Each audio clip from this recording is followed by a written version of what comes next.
What's good people, and welcome back to the channel here on Kruboy Productions. My name is BK, and this is the Silly, Nerdy, and Wordy podcast, episode number 73. And in this episode, I'll be giving my spoiler review thoughts on the new Amazon MGM film from Prime Video, Heads of State. And what's going on, everyone? Hope everyone is doing very well as the summer rolls on into July. Let's get right into this spoiler review. This film is directed by Ilya Naishuller. His previous projects include Nobody. He directed the film Nobody back in 2021. Of course, the sequel, Nobody 2, will be releasing in August of this year. He is not the director on this sequel, but he did the first one. His other project include Hardcore Henry. That was in 2015. Also, he directed Biting Elbows, The Stampede, which was a music video back in 2011. Now let's move on to the cast. The three leads are Idris Elba, Priyanka Chopra Jonas, and John Cena. Others include Patty Considine, and Patty is also in the show that just ended, that also just got a renewal for a season 2. And of course, I'm talking about Mobland, which I'm just getting into. I'm halfway through it, really enjoying it. And so Patty is on that show as well. And then we get to Jack Quaid. He is in this film as well. And Jack Quaid was the lead in the film that was in March. I'm talking about Novocaine. That was a fun movie there I saw back in March of 2025.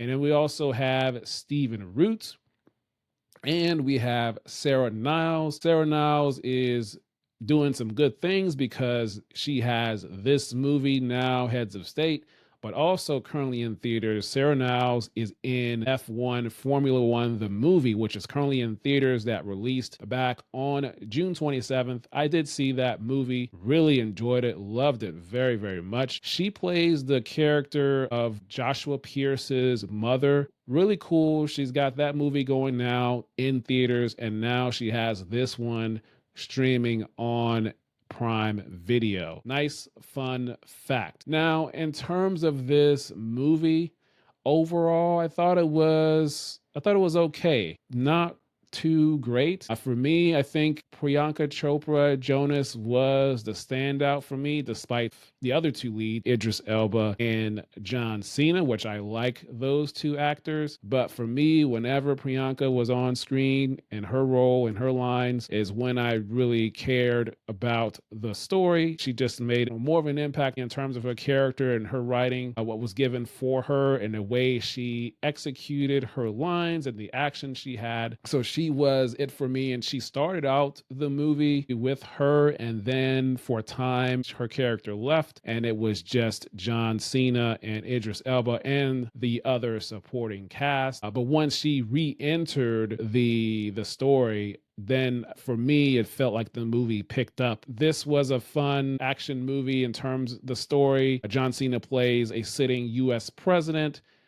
and which also happens to be a very popular A-list action movie star actor. Interesting choice. And then Idris Elba plays the United Kingdom Prime Minister. And so they really don't get along too much. And so they have these little battles, and then they go on this trip that's just supposed to be a photo op on Air Force One, and Air Force One ends up getting attacked. And then they have to get out of the plane and go and find their way of who's sabotaging them, who's against them. And so the story goes on from there. And then at some point, Priyanka Chopra Jonas' character enters the story. So some of the things I liked about the story, the hand-to-hand combat, particularly with Priyanka's character, I did enjoy what they gave her and what she's done. Of course, she's been doing a lot of action in her career, so great job with her and her stunt double and stunt team, stunt choreographers. I really enjoyed what they gave her and how she executed it, her action scenes, as well as the other action scenes. Enjoyed that. And then also in terms of how she left the story, like I said at the beginning, but then when she re-entered, the way they told the story in a flashback, it was very flashback slash montage, very quick, funny way that they did that. And then they did it again with Idris Elba's character as well. So it was a fun way to tell the story, how they re-entered the story after leaving or being presumed dead, both of their characters, when then they were not. I did like that, but this movie didn't really do it for me too much, didn't really get me going, get me excited, but every movie is not going to do that. And in terms of the twists and turns, there was an inside person inside the government that was helping manipulate and do these things, and there was a nice twist that it ended up being, you thought it was one person, which was the chief of staff, but then it ended up being the vice president. So that was a nice twist on the story. Another thing I liked is that the story of this film, they went to many locations, 8 locations to be exact. And I'm just going to look on my notepad here because I wrote them all down. So they went to London, England, then Côte d'Azur, France, then Belarus, Russia, Trieste, Italy, and then Warsaw, Poland, Austria, and then finished up with Zadar, Croatia. So the story took place over all of those different countries. So I did enjoy that. So really liked how they did that. And then also just a small thing, they used former Meet the Press anchor Chuck Todd in some of the news clips. So that was a nice touch. And, sometimes movies have done that from time to time in terms of using real life news anchors. I know they've used like CNN news anchors from time to time, like Anderson Cooper has been in some stuff in Marvel movies or DC movies. Nice thing that they had that as well. And then the way the film ended, there was a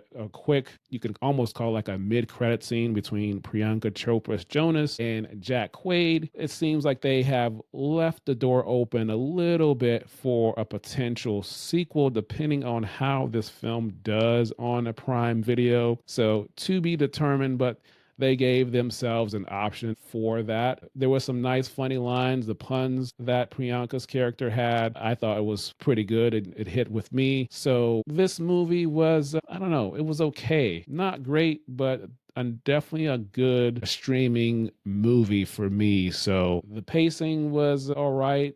For the most part, it did get slow towards the middle there, but this was just an okay movie. That is pretty much all I would say. So yeah, this was okay. That's gonna be all I have to say for this film. So if you like what I'm doing here, subscribe, like, comment, let me know in the comments what you thought about this movie. Are you going to watch this Amazon movie on Prime? If so, let me know. If you've already seen it, let me know your thoughts and what you thought about this film. Are you going to watch it, or maybe you're going to skip it or wait? Let me know your thoughts in the comments, or let me know your thoughts in a review if you're listening or watching this on Spotify or Apple or wherever you get your podcasts, which you can listen to this podcast. So let me know there. I'm also on YouTube Music if you want to watch on there or listen. So that is